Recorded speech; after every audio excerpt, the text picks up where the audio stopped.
All right, so I'm going to be working through problems 13, 14, and 16 from your guys' textbook. So if you want to follow along, you can look at those.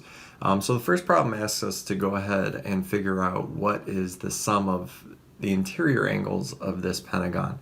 So first of all, this is what's known as a regular polygon. A regular polygon has all the sides are equal as well as all the angles are equal. So we're going to start with that. So I'm going to try to figure out what do all these angles add up to. And the way I'm going to do that is by kind of splitting this polygon into a lot of different triangles. So I'm going to start by kind of thinking of this kind of like a pizza.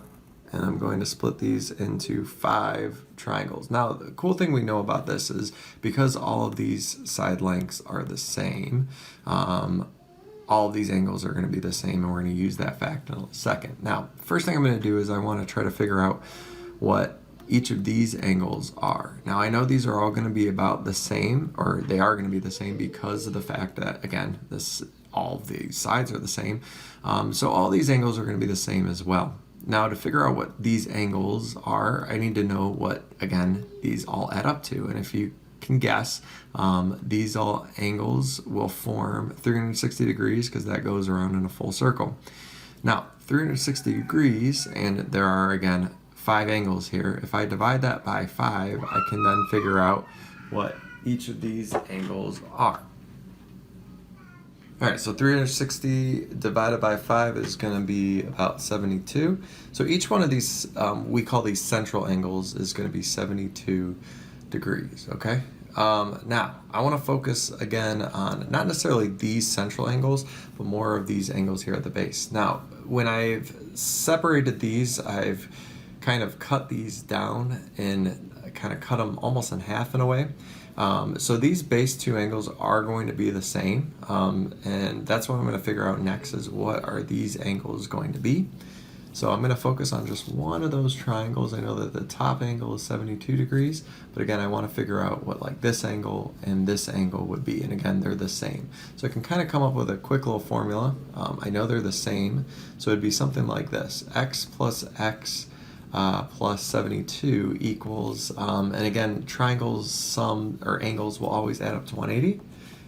So I'm just trying to figure out what this equation would be. So we got x plus x is 2x, plus 72 equals 180.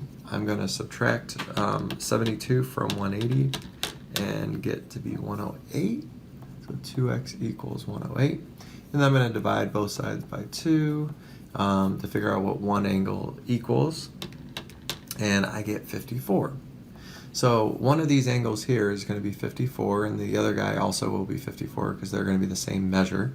And I can apply that to pretty much all of these. So if this guy's 54 and this guy's 54, then this guy would be 54 and that guy would be 54, and all those other ones will be 54. So one of these angles together, so if I put both of these two together, 54 plus another 54, one of these interior angles is going to be 108 degrees, okay?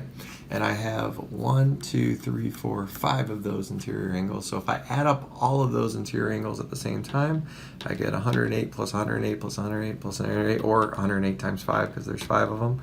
And I end up getting the total sum of 540. So that's one way I can go ahead and get the sum of the interior angles of, for instance, this regular pentagon. All right, so what does that mean for other polygons? So for instance, we know that a 3-sided shape, aka a triangle, the sum of the interior angles will always be 180. So let's see if we could figure out what some other polygons' interior angles always add up to be. So to do this, I'm going to go online to a website called GeoGebra, and we're going to be able to play with a couple of these polygons to see what their interior angles add up to. For instance, let's take a look at a 4-sided shape, okay? So what I did was I created a 4-sided shape. I can move the interior angles around, and what I'm able to see is that this 4-sided shape always adds up to 360 degrees. No matter what I do with the angles, it's pretty much fixated and stuck at 360 degrees. So let's update our table real quick to show that a 4-sided shape has 360 degrees. as we kind of showed in the previous problem, a 5-sided shape is going to have 540. If you don't believe me, I'll show you another example of that.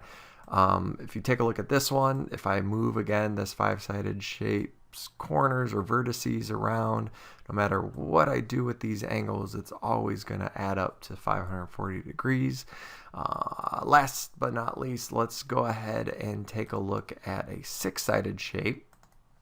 And I think I'm starting to see a pattern here. But if you look at the 6-sided shape, I can move these angles around, make them different sizes, just move everything around. And what you'll notice again here is that this one is always going to be 720. So let's go ahead and update that right here. Now, I don't know if you've noticed this, but there's definitely a pattern going on, and I want you to think for a second, what's going between every time I include another side or another side to the polygon, what is the interior angles adding up to? What changes for each time? If you've guessed it, it's going up by another 180 every single time I add an additional side. So I don't even need to do a 7-sided shape or an 8-sided shape. If you were wondering what those are called, this 6-sided shape is a hexagon, this is a heptagon, a 7-sided shape, and this is an octagon, aka a stop sign. But if I were to pretty much figure out what those are, you can then again just add 180 to 720. So if I add 180 to 720, I end up getting a 900. And if I add 180 to that, I end up getting a degree of 1080 or 1080. And this would be the interior sum for every 3-sided shape, 4-sided shape, 5-sided shape, 6-sided shape. If I want an easier way to remember this, because I'm going to start doing problems that kind of include these interior angles, so I need a quicker way of coming up with that. So one way to do that would remembering this equation. This equation would be the sum of interior angles of any polygon, and that would pretty much have to do with obviously the number of sides. Now obviously this 180 times the number of sides is not going to do, even though yes, I know it's going up by 180 every single time. Problem with this is if I were to plug in one side, this would just give me 180, which is not true. I want to be able to plug in a 3 and get 180, a 4 and get 360, so on and so forth. So the equation that we end up using actually is going to be this one. This would be a way better way of doing it. For instance, if I had a 3-sided shape, I'd plug a 3 in here. 3 minus 2 is 1. 1 times 180 is 180. If I, for instance, had a 5-sided shape, if I did 5 minus 2, that would be 3, and then 3 times 180 is 540. So this would be a great formula to know, because that would be a quick way of figuring out the sum of the interior angles for any, however many sides a polygon might have. So this would be a great thing to write down and will help us with our next set of problems.